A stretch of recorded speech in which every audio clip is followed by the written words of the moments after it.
to anybody who is here. We are the Minnesota Spirit Hunters, and we're here to just communicate.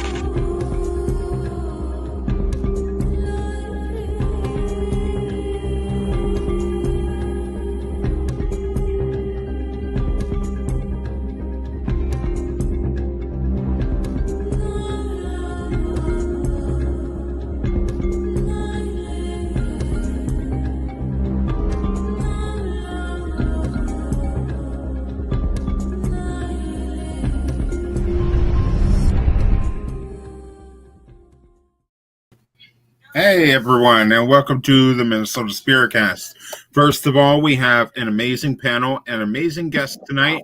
Right over here, this is Brandon. He is my co-host. How's it going, Brandon? Going all right. How about you? Sorry about jumping out there for a quick second. My phone froze up on me completely. No problem. We just thought you got sick of us, which is natural. Right below me here, this is our medium and our last minute fill-in for the show tonight. This is Rochelle. Welcome. Hi guys. Thank you for joining us tonight for this awesome show, post Halloween show, and we'll get into how everybody's Halloween went here in a little bit. But the most important person on this show right now is this guy down here in the corner. This is Jonathan Myers, the founder and lead investigator for Cross Over Paranormal Society, aka C.O.P.S Paranormal. Welcome, Jonathan. Thank you for joining the show. How are you doing? I'm doing pretty good. Perfect.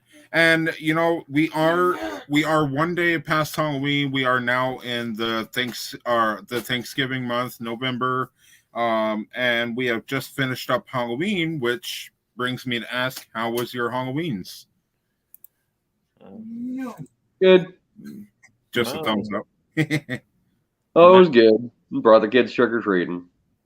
Right. Mine was pretty good. We actually did a live video last night. Oh, nice. Oh, did you? Yeah. We actually did 2 locations. Actually. Okay. Yeah. Did you catch anything, or? We just got a few things on the spirit box that came across, but something other fell out of the trees. We couldn't find what it was or nothing like that at the bridge.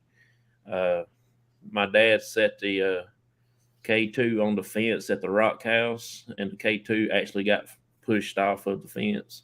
Really? Yeah. Other than that, it wasn't really spectacular or nothing. You're only on YouTube, right?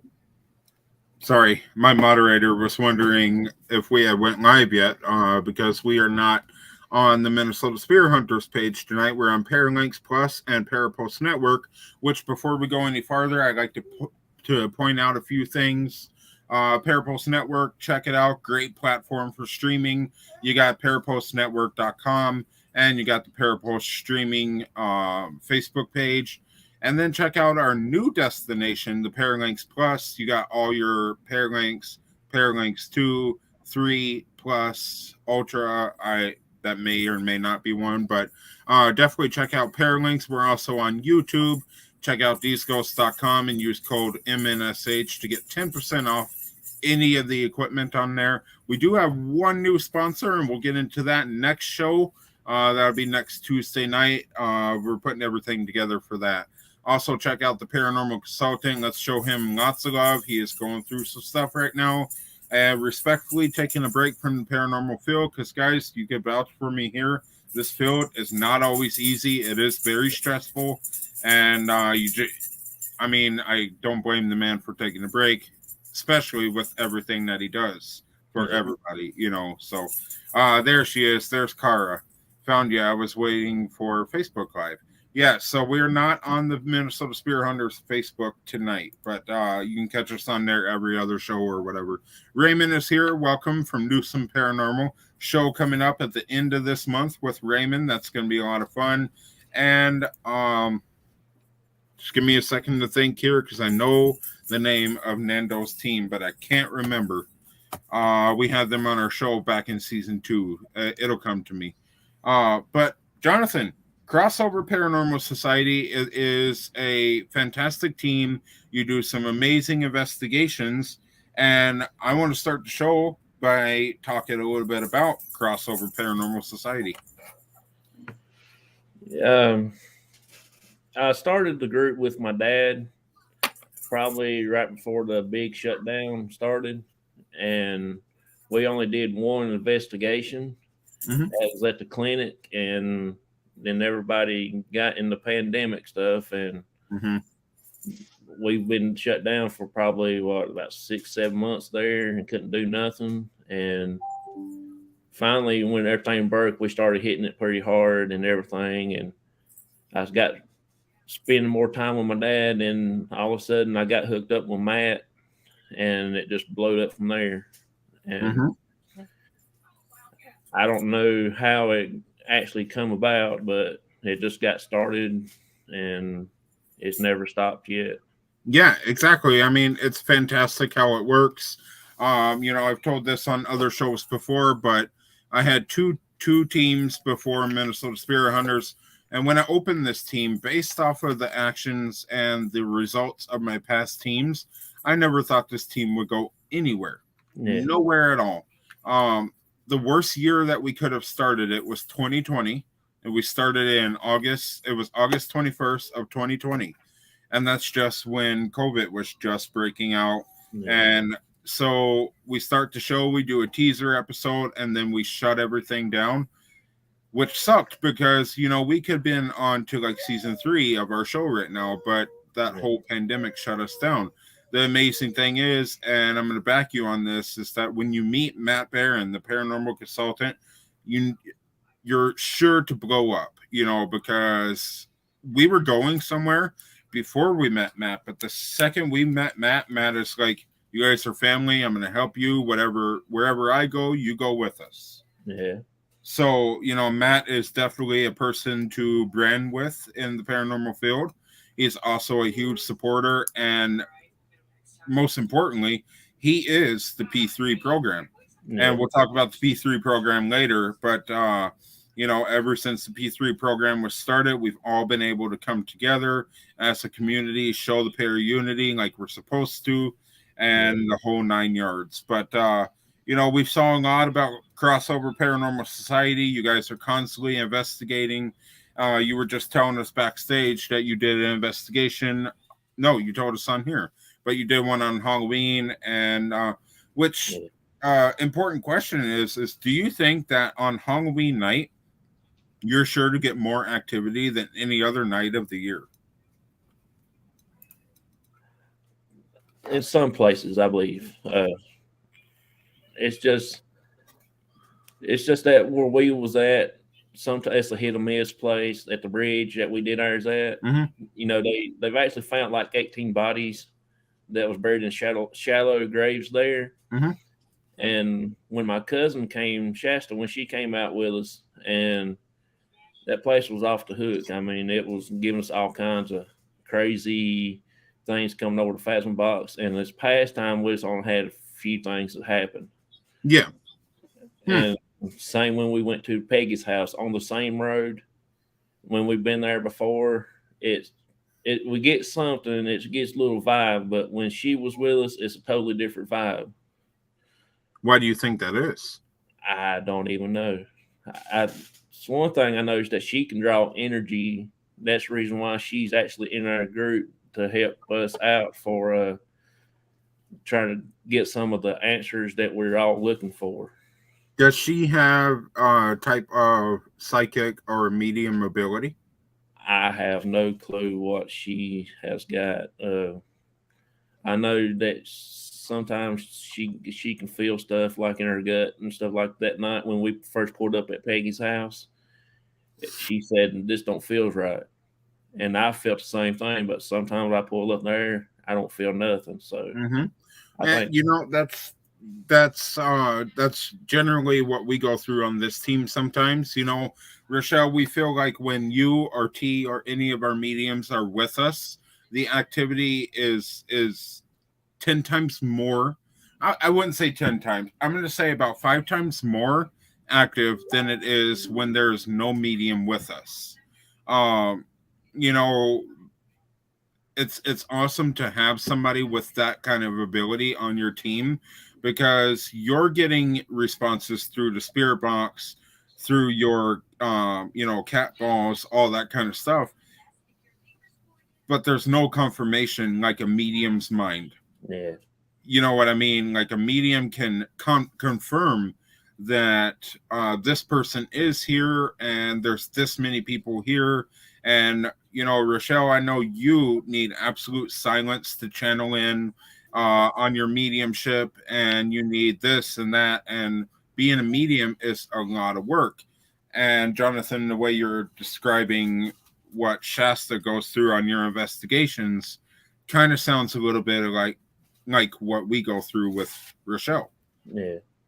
So, well, I think another thing is with having the mediums with the spirits also realize that there's somebody there that can actually hear and see them and everything. So yes, and which is a great question, Rochelle. Do you think that when you're with on these investigations, we get better results because they're more willing to talk to somebody who can see them? Sometimes they'll say yes. Sometimes they don't. And if they know you can see them or hear them, they get kind of mad, some of them, because they're, they don't want to be seen. They're used to just coming in and scaring people or do what they do. Other ones come forward like, you could see me? Oh, you can hear me? And then they don't shut up. And then they're in your ear the whole night. So, and which is the absolute difference, because with a medium, they're up front, they're speaking to this person, and they're showing themselves. However, with just an investigator, correct me if I'm wrong, Brandon and Jonathan here, all we are able to do is give them a voice with this equipment that we have. Yeah. We have the spirit box that gives them a voice, and like our cat balls and our K2 meters and that kind of stuff, that lets us know that their presence is around. However, they may get irritated because we can't see them, we can't hear them. The funny thing is that I can go in and out of mediumship when I don't have another medium with, and I need to work on it a little more, but when we have a medium with, I completely shut myself out. I don't use the mediumship whatsoever. In my mindset, we have another medium. Why do I need to put in the effort?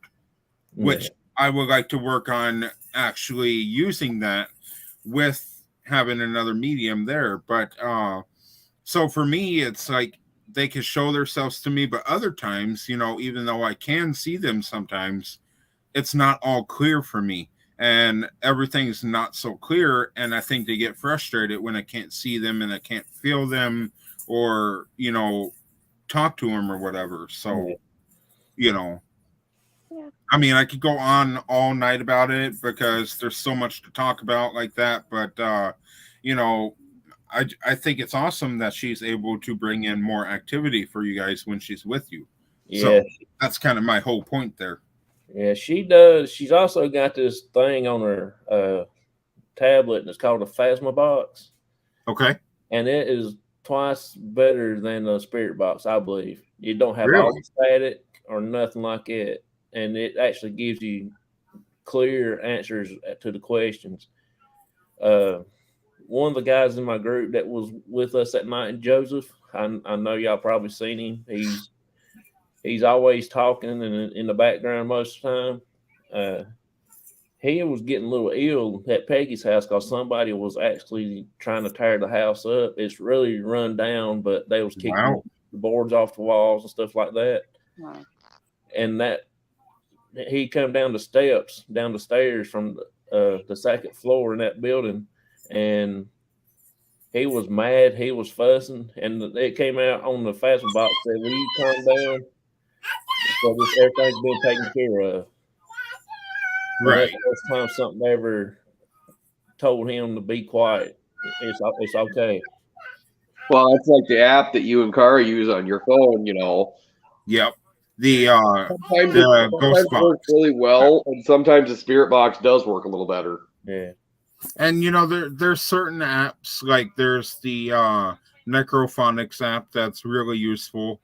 And the Ghost Box app that we use and that kind of stuff. But I think to get the most genuine and correct responses is probably to use the SB7, SB11 or whatever. Yeah. But I guess it just depends on the device that you're using and what you're able to debunk and put together, whether it's a real answer or not, so Yeah, I think that's where all that stands. So we got to 7, but it started out pretty good. But now you have to get up on it to listen to it because actually the volume has went all the way down. After the first few hours of using it, you can't hardly hear it. I mean, it's is there a port where you can plug in like an AX cable? Yeah, we can plug in a speaker with it, but it just don't. All the static makes that big speaker jump, and you can't hardly hear it. And that's the reason why I'm trying to go away from it and get something different.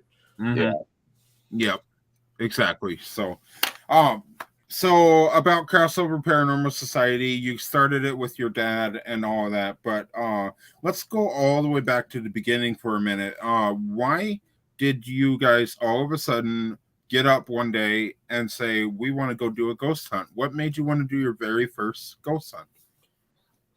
My mama had passed away in 2016. And ever since then, there's been questions in my mind wondering if she got saved before she passed away. And now I'm wondering, did she go to meet my brother and sister that's in heaven right now? Okay. And we actually talked to her. The other night was the first time I did. And we got some big responses over it. And it just has to be hard. I haven't really tried to communicate with a family member yet. But it has to be hard to know that you're sitting there talking with a family member, especially your mother of all people, over a spirit box, but it's fascinating how you're able to still communicate, talk with her. It's not the same, but you're still able to keep that connection, Yeah, that's what got me intrigued about it. Then I was talking to one of my friends at work, and he was wanting to start one with me. Then he never did, and he went on to another job somewhere else. I don't know where he went, but then me and my dad was talking about it. Okay. And, within that same year, we started getting a little bit of this and that. And for that Christmas, 2019, I think it was, my cousin and my aunt Shasta and my aunt Linda, her mama, they gave me a K2 and a recorder for Christmas. Oh. And that's how I got started. Ooh, that's fascinating. I don't think we've ever had a story like that. Yeah, I think they was getting tired of me asking them questions because it looks like every night I keep sending my cousin Shasta a message, and she said, "Just go ahead." And she did tell me, "Go ahead and do it. Go ahead and start it. If I want to start it." And now here's some equipment. Leave me the hell alone. Yeah. But she actually joined my group probably within a year after we got it started, and it's basically family owned, except for 2 people. That's Joseph and Michael. That's in the group. I was going to ask you. You are almost all family based on Cross Over Paranormal Society. Is it difficult to work with family sometimes, or no? Because on Minnesota Spirit Hunters, Rochelle's son used to be with us. We used to have Lisa and Calissa, mother and daughter. Me and my fiance are founders of the team, and we're able to actually work together, but there are conflicts sometimes. So do you guys have that issue at all, or no? No, not really. I think my cousin, she's got a lot of experience, and we're actually learning from her. Okay. She's got over almost 19 some years of experience in the field. Wow. And that's what really, I've been sitting back when she's with us. I've been sitting back and watching her and trying to figure out all the things I need to do, because I'm still new with this. I don't know everything. And that's the reason I'm kind of glad that she's got in with us. It's kind of watching her learn all the tricks and trades to everything. Yeah. Everybody, welcome David Hope from West Texas. Hello. You know, we have a lot of Texas people. Our fan base is growing. We got more and more Texans coming in. So, you know, lots of love to everybody throughout the United States, which we are approaching the end of season 3 in Minnesota SpiritCast. We have a month and a half left, not including this month. And we have a big reveal about season 4, and we'll get into that closer to the end of the season. But I think you guys are going to absolutely love the concept of season 4. You know, we're going to take probably a big break between season 3 and season 4 so we can get everything put together. But it's going to be very, you know, awesome in my words, season 4. So I think you guys are going to like it, and we'll fill everybody in on it later. But so let's talk a little bit about sorry. Child is making a mess. She took a whole bag of chips and dumped them on the floor. I'm gonna have to use my vacuum tonight. Anyway, so let's talk a little bit about the name of your team, Cross Over Paranormal Society. For one, it's awesome how you were able to turn it into the C.O.P.S Paranormal. Now, where did the concept of Crossover Paranormal Society come from? Well, I'm a big fan of taps on ghost hunters and stuff.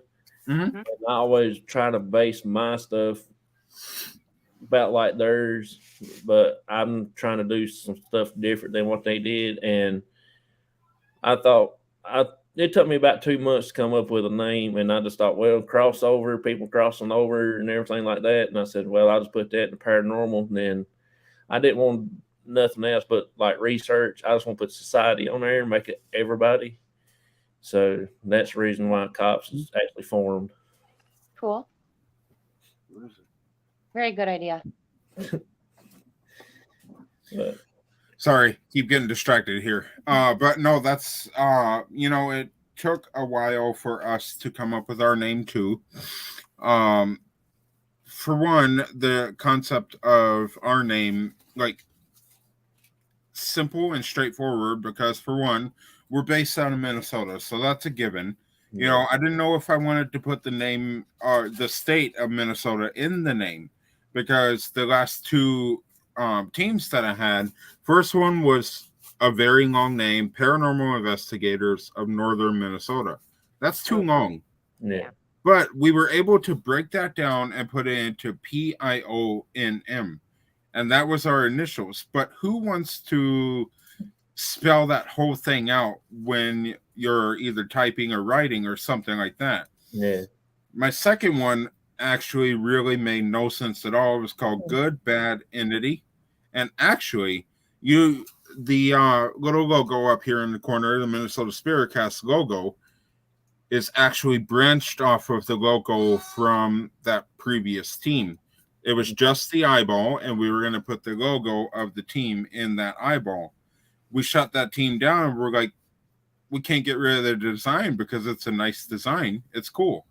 You know, and we didn't do a podcast for the first whole year that we did the team. But all of a sudden, we found a reason to use this eyeball. Why not slap a pair of headphones and a microphone in the eyeball and use it as a podcast logo? But anyway, like Minnesota Spirit Hunters, we're in Minnesota and we're hunting spirits. Simple as that. Yeah. But it took a long time to get that name. So I back you on how long it took to make your team name. So, I mean, it's a good name. You know, it's catchy. You're able to turn it into something cool, you know, and make the C.O.P.S talk show and all that kind of stuff. So you're able to do something fun with it. And it breaks it down. Crossover Paranormal Society breaks it down exactly what it is. So props on that. Now, let's go a little bit over into the investigation side of C.O.P.S Paranormal. Your very first investigation, do you remember what your very first one was? Yes, it was the Trivet Clinic over in Hickoryville, North Carolina. Mm-hmm. It was used to be a hospital. It was built in 1932, and it was only ran for like 6 years. And then the doctor that opened it up, he passed away, and then it turned into a nursing home, detox center, Okay. a gentleman's club, and then it turned into a private residence. Oh, wow. Yeah. I love the smile that popped on Brandon's face when you said Gentleman's Club. I'm not the only one. Rochelle started busting out laughing too. Well, I was like, it went from like as a clinic, the hospital, detox center, gentleman's club, and then a private residence. I'm like, wow, that's a big switch. Now, is the Trevette Clinic, is that abandoned now or no? No, it's ran by a two guys. I don't know if they're related or not, but they own a nursery where they sell plants and they own their own landscaping thing. Mm-hmm. It's right behind. When they bought the landscape, they bought the building too. Oh. Okay. Well, before we move any further, we have why am I going blank tonight? Enlightened Souls. There we go. Enlightened Souls Paranormal is with us. Mark Lee, one of the founding members. Welcome. Thank you for joining and checking out our show tonight. So yeah, actually the Trevette Clinic was one that I wanted to talk about tonight. Now, did you get a lot of activity at this investigation? Yes, we had, there's this room upstairs called the Red Room. Mm-hmm. When it was a hospital, that's where they delivered babies at. Okay. And nowadays they only when you deliver a baby, you're in the hospital for about a day or two. Yeah. Back then, you stayed about 2-3 weeks, even not a month. Yeah. And yep, they ain't no telling how many kids that actually passed away in there from birth or mothers. Or something. And without a doubt. Me and my cousin, we were sitting in the hallway talking. She was sitting on one side and I was on the other side. We can actually see each other. Mm-hmm. And we had the REM pod sitting in that room. And all of a sudden it started going off. Then something just held on to the antenna and it blew the battery out of it. Oh, literally blowed it out. That's before we even got cameras to start documenting everything. Mm-hmm. Wow. Isn't it funny how all the great activity happens when the camera's not rolling? Yeah. It's fantastic. We love it. Best part about being a paranormal investigator. Yeah. And also that same room, about a year after that, my dad was sitting in the rocking chair in that same room and something had literally entered his body. We had to take him outside. Wow. Yeah. He lost like 15 to 20 minutes of his memory. Ooh. Literally. Oh. Yeah. Wow. We actually caught it on the DVR system. Oh, wow. I can look at it and watch it, and I still can't till this day, I can't tell you what actually happened. I can sit and watch it thousands of times, and I couldn't tell you. Wow, that's insane. So, it's definitely a cool place to start your very first investigation. You're getting a big venue, a building, and whatnot, and the fact that they let you go in do this investigation was awesome. However, your next investigation that I want to talk about is a complete turnaround because that is the Oakdale Cemetery. I had watched a little bit of the Oakdale Cemetery investigation, and how did that go for you guys at the Oakdale Cemetery? That was really good. I think me and my dad went there first during the day, and we got a little bit of action going on. Mm-hmm. And then it wasn't about a week and a half, 2 weeks, something there. Me and Daddy and Mason went that night. And we actually got inside of the mausoleum because somebody had broke the lock off of it. And we walked inside of it and set the K2 up and a couple of the cat toys in there. And it was off the hook. You can't hardly breathe when you walk in there. That's how strong the energy was. Wow. Yeah. In the cemetery? Yes. Wow. it was like at 9 or 10 o'clock at night when we drove through there, and it would literally about make you couldn't breathe that good when you're driving through the older part of the cemetery. Oh, crazy.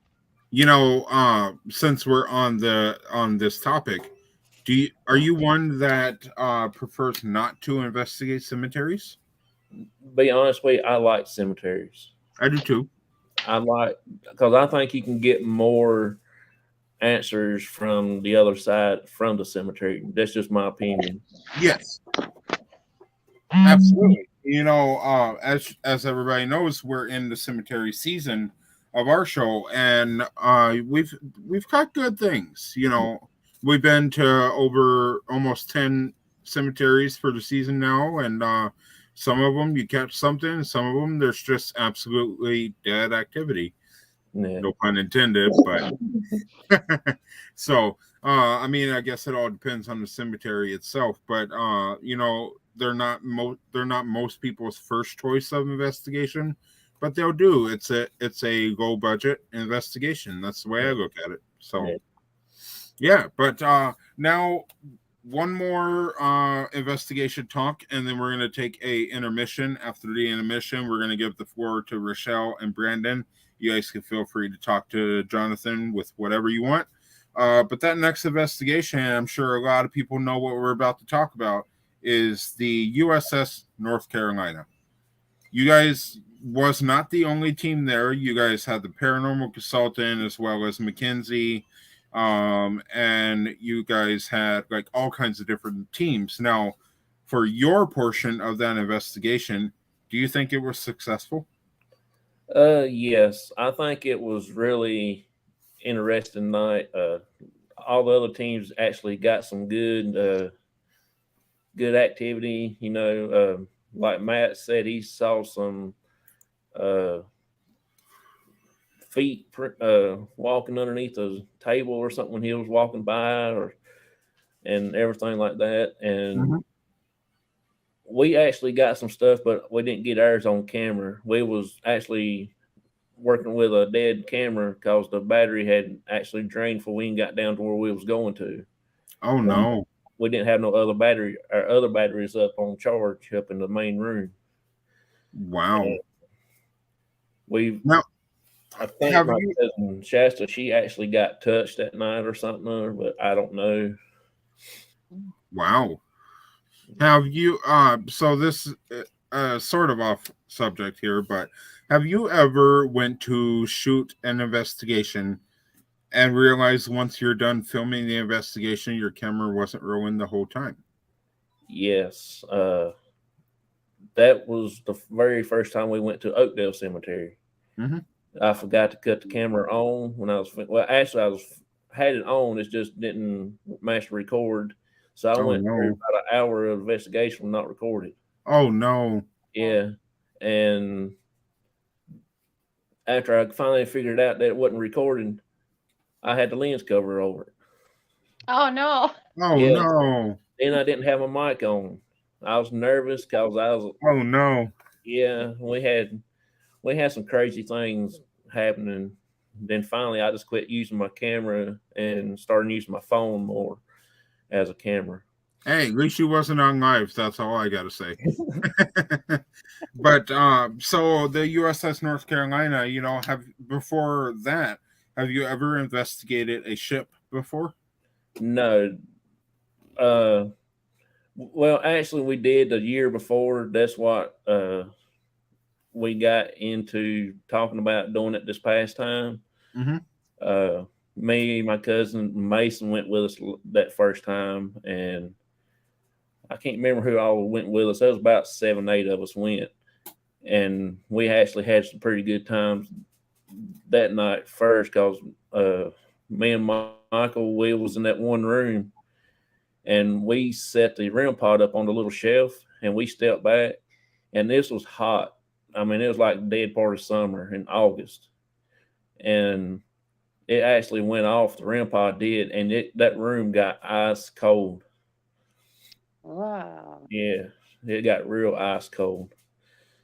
Then when we went back this time, Come here.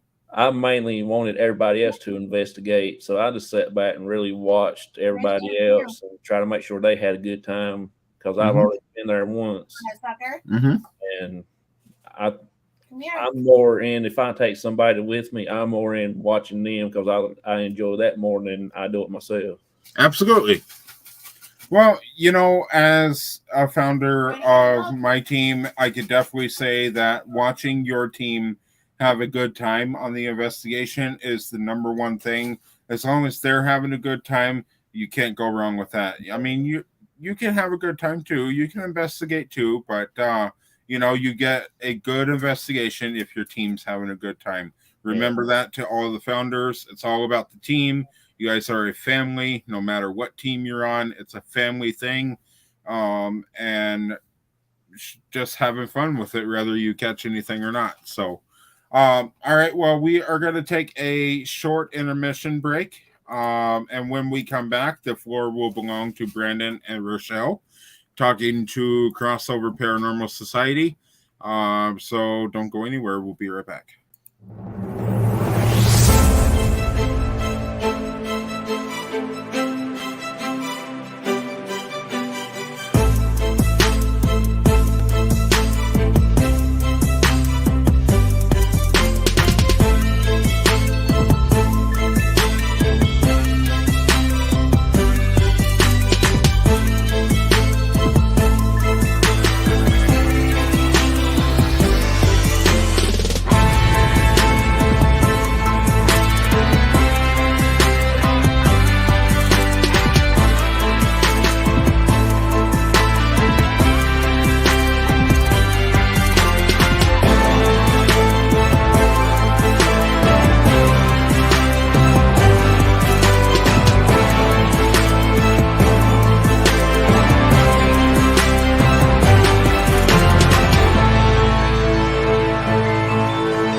Rising up like the moon, elevating the mood, uplifting attitudes, cause that's what we choose to do.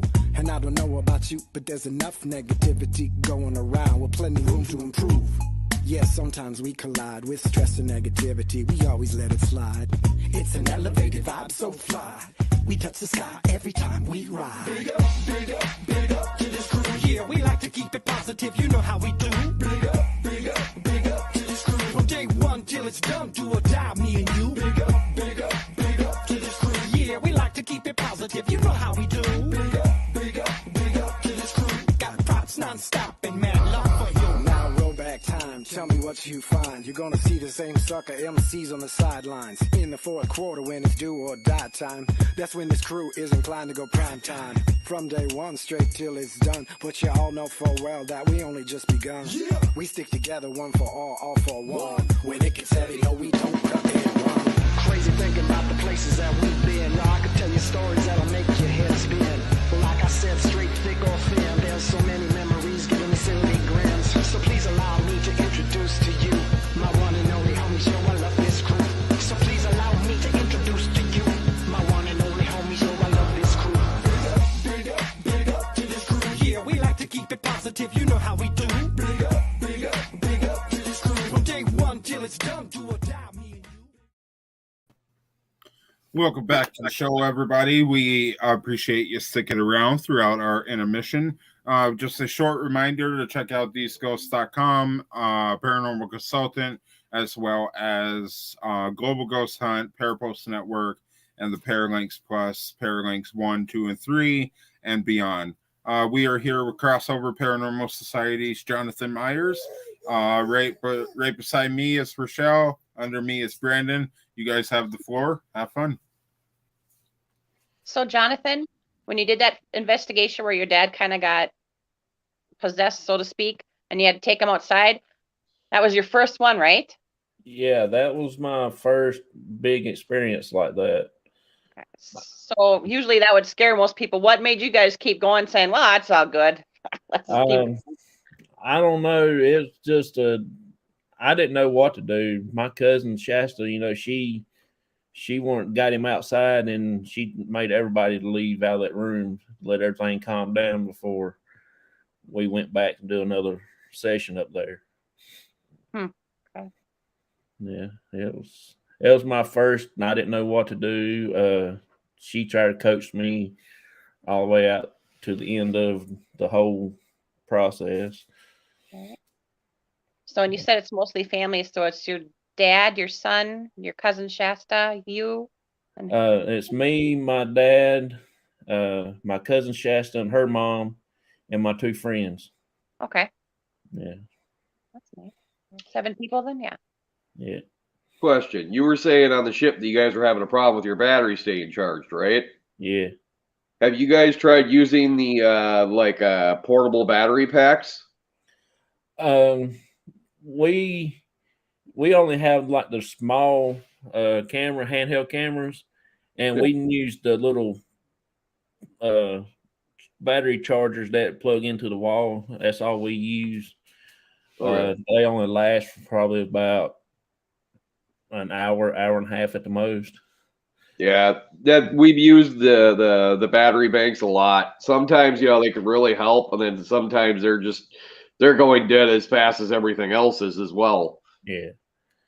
There's a lot of energy that's using a lot of battery powered on that ship. There's something there that really trying to manifest itself. As far you got to be in the right place at the right time for you can actually really see that. Yeah. But I really suggest going at least there one time to investigate. That's to anybody. We actually have kind of found a tool that actually helps with that a little bit.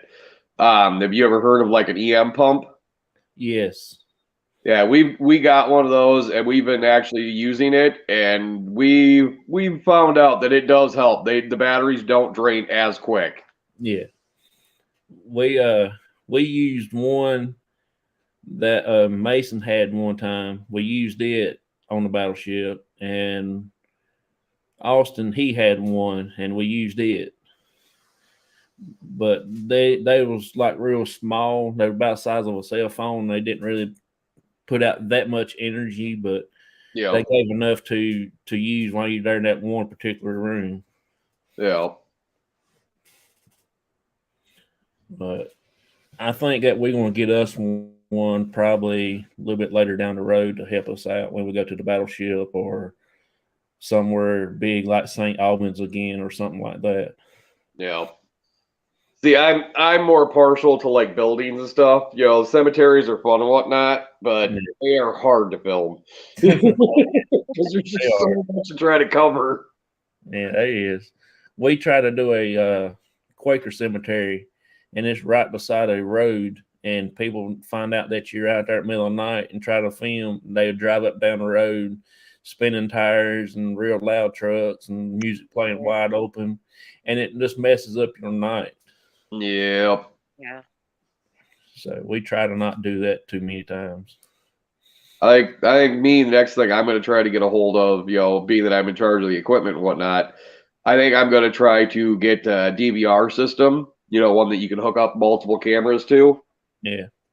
Because for buildings, that would be really nice and easy because then it's just set up cameras, where you want them, and then everything's just linked to the one thing. Somebody can literally sit there at base and watch every single screen. And yeah. We got 3 DVR systems now, so How do they work? we got 12 cameras, so we can run all 12 cameras if we want to. Yeah. Do they work really good? Yes, they got the night vision built in stuff with it, and they are amazing. That's how I went back and watched my daddy getting something into his body that night. I sat there and I rewound it about thousands of times and watched it, and I still to this day can't tell you what actually happened. I can't believe what I saw. And you got a lot of debunking with that too, because there's a lot of spider webs. People see something flashing, and it's literally a spider web. Yeah, or a bug shoots across the screen, or I know what you mean. Yeah. So what is your favorite piece of equipment then that you like to use? Mine is one of them is the recorder that I like. If I don't have nothing else, I do like to have at least a recorder playing and go back.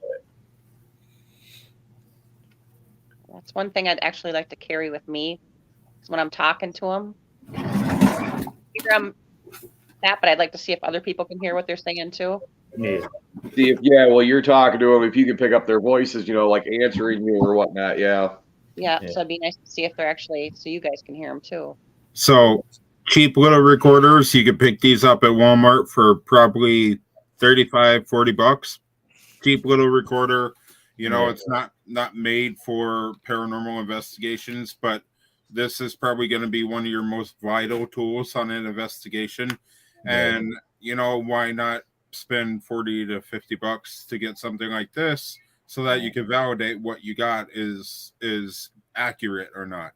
So I can also post up a link on our Facebook how to get you one of these ASAP. If you don't have one, definitely something that you need to get like right away. So this is your voice recorder for investigations, and this is actually full of EVPs that we need to go through.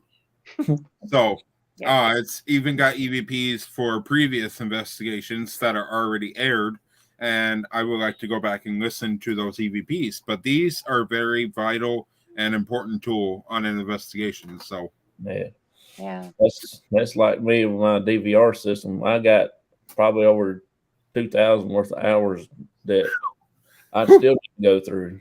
Better you than me. But it don't. But only thing about the DVR system, they don't have a video voice on it. Mm-hmm. It's just video, because mine is a security system, and they don't let they don't put microphones. Yeah, microphone in that, because it's invading people's privacy. That's why they don't do that. Yeah, I would also really quick like to point out a few other things for anybody who's just getting started, don't have much or whatever. This is your K2 meter. These are very important and great tools to have on an investigation. $30, Amazon, something like that. You can get one right away, and spend a little or nothing. And these are a great tool to have. If somebody doesn't know how this works, basically when it picks up a electromagnetic field, depending on how strong it is, these lights right here are going to light up. So that's what you want to keep an eye on your investigations. So, and Brandon, you're very knowledgeable with all this equipment, so you can back me on this. Why didn't you just give him a demonstration? All right, well, we will do that then. And this is why he's my tech guy. But however, we're not going to let it slip. When we were first premiering season 2 of our show, Cara did outsmart you. So, I mean, we might need to make Cara our equipment gal. So yeah, them on the buttons, they're pretty hard to find. Yeah. Uh-huh. But anyway, so this is your K2. It's also called a EMF meter, whatever. It could be used to find like studs in the wall and all that kind of stuff. But basically, you push this button right here, It's going to light up. All of those lights will blink once. This light will constantly be on. This never goes off. You see right here, I'm getting a little bit of a spike. That's probably because it's near my computer. Yeah. But I bring it back here, which is kind of fascinating because I have no electronics right here. I swear that it just jumped up to yellow for a split second. Yeah, it did. So that's how it works. If you bring it closer, come here. Those are what your lights look like. And the green is going off probably because it's near the computer. So when you use these K2 meters, you want to be careful because if you have your phone or something within a certain proximity of the K2 meter, then it will pick up that EMF field and make this trigger. So, if you're using internet on your phone, it'll make that thing go haywire like no tomorrow. Oh yeah. I must have metal in my head because it only goes off right here. You're seriously gonna say that? Just saying. I don't know what I have for brains. I didn't think I had anything for brains, but look at that. I mean, like it's only in certain spots. Seems like you got something creeping. Very cool. That is your K2 meter. Cheap little piece of equipment, but it goes a long way. So definitely recommend. I don't have it with me. I don't know where it is at the moment, but there's also, if you guys haven't used them before, the Ring camera. It's a security camera that you can install in your window, outside, whatever, and download an app on your phone, your computer, or whatever. And when it picks up motion, it's going to send a signal to your phone. You're going to be able to go back and watch. We just started using that at our last investigation, and it worked really well, even though I had a hell of a time setting it up. So definitely a few pieces of equipment that I wanted to point out there. So yeah, absolutely. Do you guys have any more questions for Jonathan? I was going to have a question for all of us. Yes. With the whole DVR system, do you think it would be a good idea to buy extra voice recorders and put one in each room with the camera? Yes. Yeah, I think that'd be a good idea. That's what we think about doing. I think so, because like with your DVR system, like Jonathan said, you don't have any voice. All you have is your video, your picture, whatever. So actually putting the voice recorder in there and giving it a voice would be helpful because you can always mash up the audio to the video later on. Yeah, because like at the same time. The thing is when you have footage but there's no sound on it, you may not have anything within that video, no activity or whatever. But what if you had a voice come through or whatever? So that's why you want audio and video. That way you can debunk, yes, we had something, or no, we didn't have anything. So yeah, I think so. I mean, putting a voice recorder in each room where the DVR system is would be great. So yeah, we got 3 recorders, but 2 of them is digitals and one of them is a cassette tape, like one of the big old timey cassette recorders. You can still catch stuff on them though. Oh yeah. I've actually heard that those cassette ones actually work better than the digital ones. Yeah. Yeah. There's it doesn't take much knowledge to use them. within the field, which is why it's perfect for me. So like tape in, record.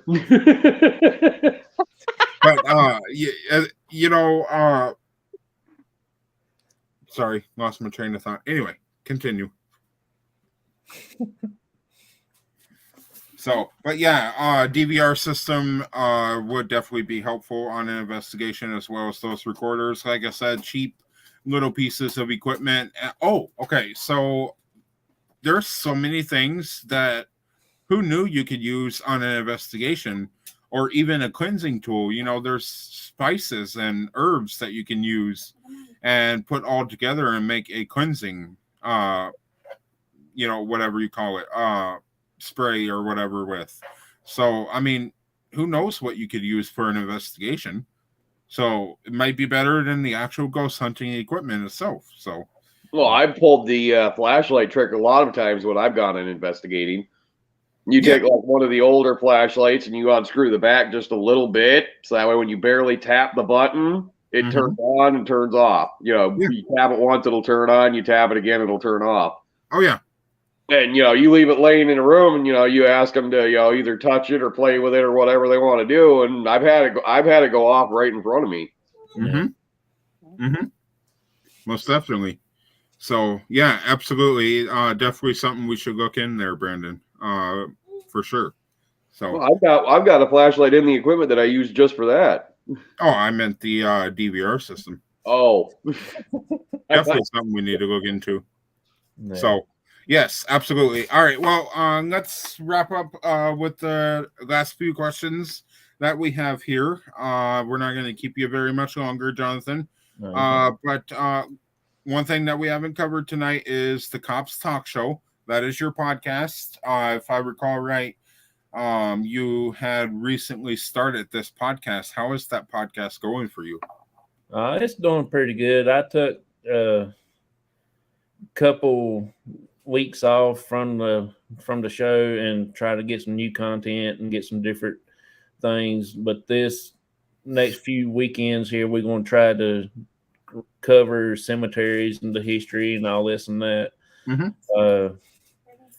I'm big in with the military people. My dad was a veteran, so we're actually going to start doing a lot of veterans' graves and stuff like that. And the Veterans Day, we're going to try to do something for the veterans at a cemetery and stuff like that. Awesome. That's what my show is going to be about. And then last Sunday and every month, we're going to do an interview with guests and stuff like that to work our way back into guests and stuff. Very cool. Very cool. Now, a big question for all podcast hosts is scheduling of the podcast. Is that sometimes a struggle for you? Yeah, it is. I went from October, November, and December. I don't have any guests. The last guest I had was 1st of October. Oh, wow. And it's hard to get people on there. I've had a bunch of cancellations and stuff like that. We've had many of those. Oh, yeah. Oh, yeah. Well, you know what? All I can say right now is let's get this man some guests for a show. Inquire with Jonathan by messaging him on Facebook. Let him know you want to be on the show. Let's get him some guests for the show because, me and our lead investigator, Nicole Thompson, we were both on a show, and it's a great show. So it was a lot of fun. So inquire with Jonathan, get on the show, and brand your team on his show. So I've had Brian. I only got one question after he's done. I had Brian John Laverty on my show, and he's got a kick out of I named the studio, Parapig Studio. I named my little studio after my pig, my potbelly pig I got. Oh, yeah. So Matt made my intro video with a pair of pigs all in it. You gotta love Matt's intros. Yeah. He makes great intros, but you gotta love the sense of humor he puts into them. Yeah. I believe he's going to make me another one. He just ain't thought about it yet. which reminds me, I know the show is about crossover, but Matt has recently come out with a new branch of paranormal consulting called Paravid Studios, and you can find that on Facebook and paravidstudios.com, and you can also email them at paravidstudios@gmail.com for any intro, outro, promotional video, anything. So inquire with Matt, McKenzie, whoever runs it, because you're sure to get a great video. Yeah. Hey, Nikki. Thoughts on traveling?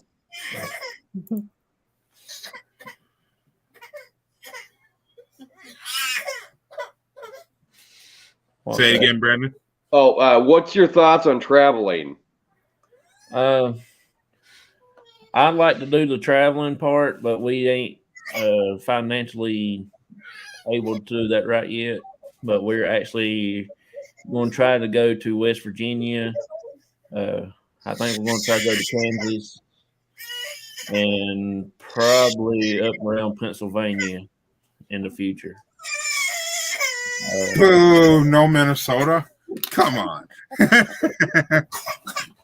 Well, this is actually the worst time to make a trip to Minnesota because it's starting to get cold. So No, Yeah, in January when it's 60 below, that's more fun. I don't want Right now is not really the bad time. Right now it's just still in the 40s and 60s. So yeah. Now it's going to be I'm a- 73. Yeah. I'm a Southern boy and I don't like snow. Well, that's the thing. I grew up in Nashville and then I moved up to Minnesota in 2016. Like, what the fuck did I do? I need to go back to Tennessee. You come up here in December and January. Yeah, it's cold. Yeah. I'm not. I moved up here November 11th, 2016. And it was just starting to get cold at the time. It was beautiful on the way here. I went through all kinds of different states and I got to Minnesota and it was beautiful. About 5 days later, it's white on the ground. Like, son of a bitch, man. I remember when I was 10 years old, there was a night where we got as cold as Siberia. Oh, wow. I remember it being on the news, and it was like, okay.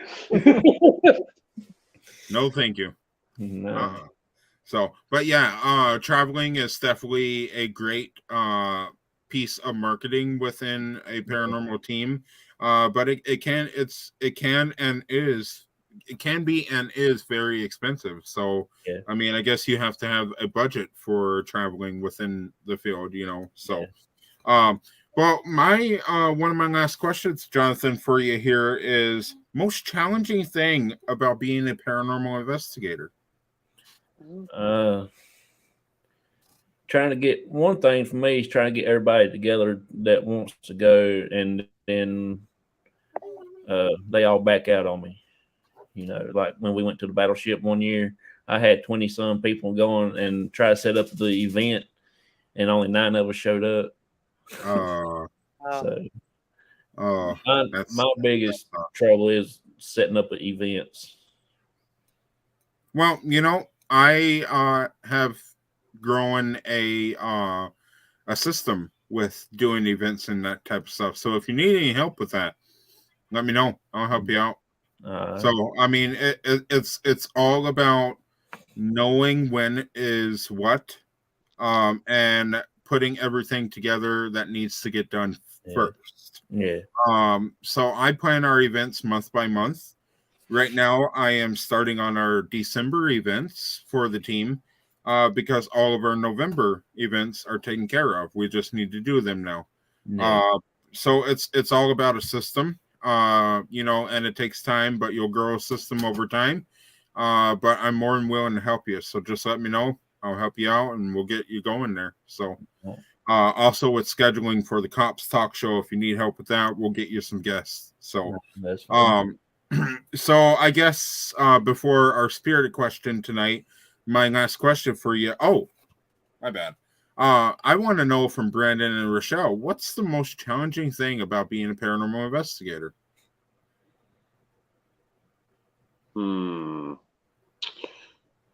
That's a hard one. Yes, it is. Thank you. Well,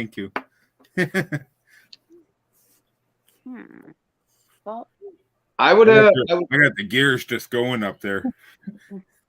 I would have to say the locations, because you can walk into one location, you can have all kinds of freaking activity. You can walk into another location and there's absolutely nothing. Absolutely. Most definitely. What about you, Rochelle? mine has to be that I know it's coming up, that I'm rested, that I'm not sick, anything like that. So when I go in, I can open up and get everything that I need to. Otherwise, I said if I'm tired or low on energy, I'm worthless. I mean, it's like, yeah, that one person said hi. That's enough. Yeah, right. Well, basically, to sum it up, and I 100% agree, mental, physical health, and well-being. Make sure that everything is under control. You're well rested up. You don't have any drama going on in your life. If you do, clear your head before you even think about getting in the car to go to an investigation. make sure you are absolutely empty-minded, absent-minded, whatever you want to call it, and make sure that you are physically, mentally, whatever, healthy to go do an investigation. So, yeah, that's a good one. Yeah.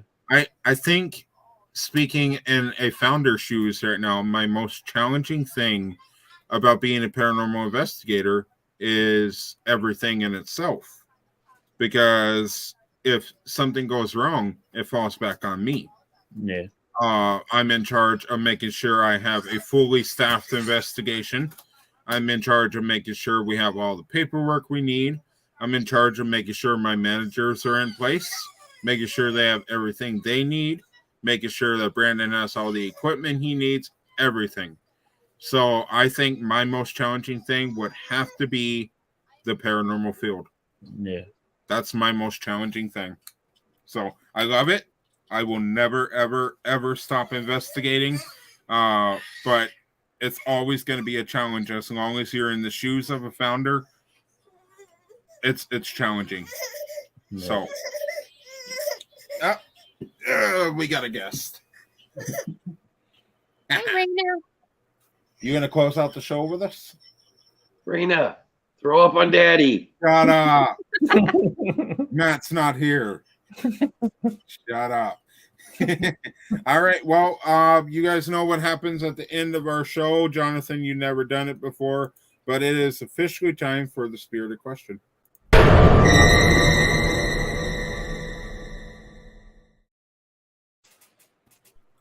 So basically, the spirited question is answering questions that people are curious about off of the internet. Pull questions off the internet that people want to know the answers to, and we get opinions from not only our panel, but our guests too. So, Jonathan, your question is it true that you have to give ghosts a good reason to talk to you? To me, yes, I think. I don't like to go in there like to provoke anything, but I think you just need to go in there and try to be honest with them and see, to let them know that you're there just to talk to them and not kind of do anything to make them mad at you. Most definitely. I think it's very important that you give them a good reason to talk. For one, we experienced it at the Boyd House back in December 2021. Me and a couple other team members were in this little red room and not getting any responses. However, the next morning, Cara and Rochelle go up to the same room and the spirits are actually willing to talk. So you give them a reason to want to talk to you. Because they weren't loud. It's because we were loud. So the spirits just wanted peace and quiet, because you guys are going to be quiet during bedtime this year. Yes, absolutely. Well, believe it or not, as funny as it sounds, is that we knew they were trying to get the kids to bed. You could just tell with the way kids were running around the house, spirit kids. And the father was absolutely just pissed at everything because the kids were too rowdy, not wanting to go to bed and whatnot. So, I mean, I guess it's all about, oh, that hurt. You're mean. Jerk. But yeah, it's basically all about giving them a reason to want you, because you're in their house. They at once own this house, so you gotta have respect for them. Yeah. As crazy as it sounds, you may look like you're just talking to air, but you're actually in these people's house. They used to occupy this house at some time. So give them a reason to want you there instead of them wanting you just completely out. Yeah, when I mostly go in, I always say, we're here to talk to you. We're here to try to get your story out. If you have something to say, that's what I normally do. And most of the time when I do that, I do actually get some kind of either EVP or some kind of crazy something that happens every time. And I've done a research myself. I went in there and just never say that, and normally don't get nothing. because they don't trust me that way. Absolutely. Most definitely. All right, guys. Well, we are officially at the end of our show, but I would like to invite everybody watching right now and everybody who did watch the show and may catch the rerun of it to go check out Crossover Paranormal Society, check out the Cops Talk Show, go back and watch his investigations such as the Trevette Clinic, the Oakdale Cemetery, USS North Carolina, and many more. You won't be disappointed. Great content over there. Jonathan, continue to make this great content. Like I said, if you need any help, reach out. I'm willing to help you and whatever. So, but all I can say is you have great content and keep it coming. Brandon. Rochelle, are you going to ask for oatmeal again at the Boyd house? You know what? You guys go upstairs by yourself this time, up in the attic, and I hope somebody kicks your butt this time. That'll learn you, smart asses. You know what, Brandon? You and I are just gonna go sit up in the attic just for the hell of it. I'm not going to be with this time, remember? Oh, that's right. Dang it. Yeah, I'll fill you in, Rochelle. Oh. I'll fill you in. Okay. Dang, we're gonna miss you over there. Yeah. Oh, You guys are going to be having a blast, I know. Oh yeah, absolutely. So, but no, it's going to be a fun time. And this time we'll make the episode not 4 hours. It's going to be a shorter episode this time. You butthead. Yeah. We'll just have like 5 parts. Yeah. Huh? We'll just have like 5 parts. Part 1, part 2, part 3. Right. Exactly. So, but yeah, I invite everybody to please go check out Crossover Paranormal Society. Show not only Jonathan, but all of his family and team members some love and support and show that true pair unity. So, Jonathan, we thank you for coming on our show. You're always welcome here, and let me know if you need help. And we'll just brand together, man. So, I appreciate it. Absolutely. Well, thank you for joining our show. We'll catch you on the next one. Thank y'all for having me. You're welcome. All right, brother. Thank you. That's it. Yep. Bye. All right, guys. Well, we appreciate you guys watching and supporting Jonathan Myers and the Crossover Paranormal Society with us. Ooh, I thought she removed somebody. No touching my computer. That's mine. I'm still here, ain't I? Yeah, you're here. Yeah. But so I appreciate everybody watching and Rochelle and Brandon for doing this show with me. Really great show, I think. Jonathan's a great guest, always will be. And please, everybody, go show them some love over at Crossover Paranormal Society. While I got you guys here, I do want to let everybody know that our recent investigation is live on YouTube. You can check it out. That is the Whole New Hunt at the PA Exploration, starring Cara, Brandon, and Gracie. So you're not going to want to miss that. It's also got Matt Barron and Mackenzie in it. So go check that out. It's now live on YouTube. Stay tuned next week as we have iSpook Paranormal, previously Austin Paranormal, with us. And we will be announcing our brand new sponsor next week. But for now, let's talk about our sponsors right now, DSCOS.com, Paranormal Consultant, and our supporters, PARALANX, as well as PARAPOST Network, and many more. So, Rochelle, Brandon, have a great night. Thank you for doing this show with me, and I'll see you guys in the next one. Sounds good. Bye. All right. And thank you to all you guys for watching. It's been an absolutely amazing show. And I guess the only thing left to say is we will see you in the next one. Everybody stay safe. Enjoy your November. Hope everybody had a great Halloween. And tune in next week as we have iSpook's Austin Dale on with us. So until then, happy hunting.